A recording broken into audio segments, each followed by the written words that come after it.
If you want to use Google Meet on phone without the app, here's a step-by-step guide on how to do it. First of all, go ahead to your browser and just search for Google Meet, right? And then what you're gonna do, you're gonna be able to click join a meeting.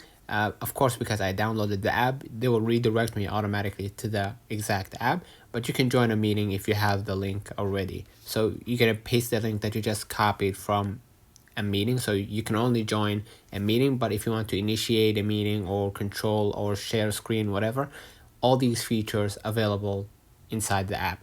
So what I'm gonna do, I'm gonna paste the link that I just copied for the meeting, right?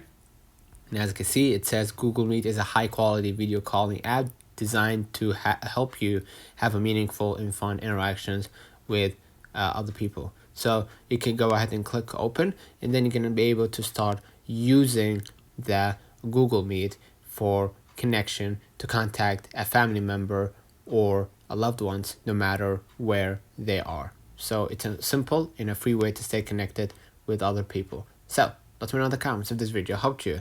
Don't forget to like and subscribe, turn on the notification bell to receive every video we upload. Thank you for watching. We will definitely see you in the next one.